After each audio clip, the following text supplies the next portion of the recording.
तेलंगाना राज्य की द्वितीय भाषा पार्ट 4 कण कण का अधिकारी। आज इस कविता के बारे में हम अध्ययन करेंगे और उसे समझेंगे। तो इसके कवि है डॉक्टर रामधारी सिंह दिनकर। तो कवि कौन है? डॉक्टर रामधारी सिंह दिनकर।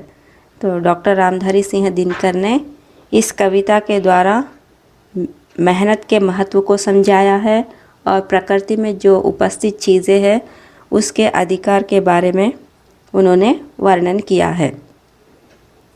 तो अब सबसे पहले हम कवि परिचय जान लेंगे। तो डॉक्टर रामधारी सिंह दिनकर को और क्या कहा जाता है? राष्ट्र कवि। कौन से नाम से और जाना जाता है? राष्ट्र कवि के नाम से भी जाना जाता है। और मुख्य रूप से उर्वशी कृति के लिए इन्हें ज्ञानपीठ पुरस्कार से भी सम्मानित किया गया है। तो चलते हैं परिचय में। डॉक्टर रामधारी सिंह दिनकर हिंदी के प्रसिद्ध कवियों में से एक है। उनका जन्म सन 1908 में बिहार के मुंगेर में हुआ तथा निधन सन 1974 में हुआ। इन्हें हिंदी का राष्ट्र कवि भी कहा जाता है। उर्वशी कृति के लिए इन्हें ज्ञानपीठ पुरस्कार से सम्मानित किया गया। रेणुका, कुरुक्षेत्र, रश्मिरथी, परशुराम की प्रतीक्षा, रसवंती आदि इनकी प्रमुख रचनाएं हैं। प्रस्तुत कविता उनकी प्रसिद्ध रचना कुरुक्षेत्र से ली गई है।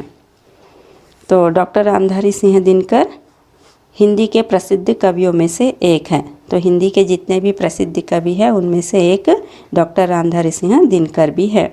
तो इनका जन्म 1908 में हुआ है बिहार के मुंगेर में और निधन 1974 में। तो इन्हें राष्ट्र कवि भी कहा जाता है और जो उर्वशी कृति, उर्वशी की जो रचना की है उसके लिए इन्हें ज्ञानपीठ पुरस्कार से भी सम्मानित किया गया है। तो इनके कुछ प्रमुख रचनाएं हैं, वे है रेणुका, कुरुक्षेत्र, रश्मिरथी, परशुराम की प्रतीक्षा, रसवंती आदि। प्रस्तुत कविता उनकी प्रसिद्ध रचना कुरुक्षेत्र से ली गई है। तो यहाँ पर जो हमें कविता दी गई है वह कविता कहाँ से ली गई है? कुरुक्षेत्र से। कहाँ से? कुरुक्षेत्र से। ठीक है। तो आगे बढ़ते हैं हम विषय प्रवेश में। मेहनत ही सफलता की कुंजी है। मेहनत करने वाला व्यक्ति कभी नहीं हारता, वह हमेशा सफल होता है, क्योंकि काल्पनिक जगत को साकार रूप देने वाला वही है। इसके कण कण के पीछे उसी का श्रम है, इसलिए वही कण कण का अधिकारी है। तो विषय प्रवेश में क्या कहा गया कि मेहनत ही सफलता की कुंजी है। तो जिस तरह से ताला खोलने के लिए चाबी का प्रयोग करते हैं उसी तरह मनुष्य को सफलता प्राप्त करने के लिए मेहनत एक क्या है? चाबी की तरह यानी कुंजी की तरह काम करता है। मेहनत करने वाला व्यक्ति कभी नहीं हारता। तो जो मेहनती है, मेहनत पर विश्वास करता है, ऐसा व्यक्ति कभी नहीं हारता है, वह हमेशा सफल होता है। तो अपने मेहनत पर वह जीवन में सफल होता है, क्योंकि काल्पनिक जगत को साकार रूप देने वाला वही है। तो काल्पनिक जगत को साकार रूप देने वाला कौन है? मेहनती व्यक्ति। क्यों कहा गया? क्योंकि इसके कण कण के पीछे उसका मेहनत छिपा होता है, इसलिए वही कण कण का अधिकारी है। तो इसलिए क्या कहा गया? वही क्या है? कण कण का अधिकारी है।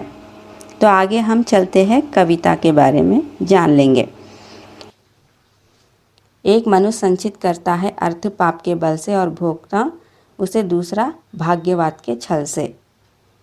तो संचित करना यानी इकट्ठा करना, मनुज यानी मनुष्य, अर्थ यानी धन दौलत, भोगना यानी भुगतान, भाग्यवाद यानी किस्मत को मानने का सिद्धांत, छल यानी धोखा। तो संसार में एक मानव क्या करता है? पाप और शक्ति के आधार पर धन को जमा करता है। तो उसे ही उस धन को क्या करता है? दूसरा व्यक्ति भाग्य के नाम पर धोखे से भोगता है, यानी धोखे से उसका लाभ उठाता है। तो यही क्या है? संसार की रीति है। अगली पंक्तियाँ। नर समाज का भाग्य एक है, वह श्रम वह भुजबल है, जिसके सम्मुख झुकी हुई पृथ्वी विनित नभ तल है। नर यानी मनुष्य, भाग्य यानी नसीब, सम्मुख यानी सामने, झुकना यानी नमित होना, पृथ्वी यानी धरती, विनित यानी विनय पूर्वक। तो इस पंक्ति में क्या समझाने की कोशिश की गई है कि श्रम और भुजबल ही मानव समाज का एकमात्र आधार तथा भाग्य है। तो एकमात्र मानव का क्या है? आधार श्रम और भुजबल ही है। तो श्रम के सामने भूमि झुक जाती है। तो जो मेहनत करता है उनके सामने भूमि भी क्या हो जाती है, झुक जाती है। और आसमान भी क्या हो जाता है, विनयपूर्वक हो जाता है। तो मेहनती व्यक्ति क्या कर सकता है, असंभव कार्य को संभव बना सकता है। अब चलते हैं अगली पंक्तियाँ। जिसने श्रम जल दिया उसे पीछे मत रह जाने दो, विजित प्रकृति से पहले उसको सुख पाने दो। तो जिस व्यक्ति ने मेहनत किया है, श्रम किया है, किसके लिए, सफलता पाने के लिए। तो सफलता पाने के लिए जो भी पसीना बहाता है तो उसे कभी भी पीछे मत रहने देना चाहिए। यानी श्रम करने वाले व्यक्ति को सुख से वंचित नहीं करना चाहिए, उसे सुख प्राप्त होना चाहिए। तो जीती हुई प्रकृति से उसे सुख पाने देना चाहिए। तो इस विजय प्रकृति में उसे भी सुख पाने देना चाहिए। अगली पंक्तियाँ। जो कुछ नस्त्य प्रकृति में है वह मनुष्य मात्र का धन है, धर्मराज उसके कण कण का अधिकारी जन जन है। नस्त्य यानी रखा हुआ, धन यानी संपत्ति, कण कण यानी अणु, धर्मराज यानी युधिष्ठिर, अधिकार यानी हक पाने वाला, जन यानी लोग। तो इस पंक्ति में क्या कहा गया है कि प्रकृति में जो मूल्यवान वस्तुएं हैं वह सब मानव का है। तो इस पृथ्वी के प्रत्येक कण कण पर मानव का अधिकार है। तो इस पृथ्वी में हर एक कण में मानव का अधिकार है।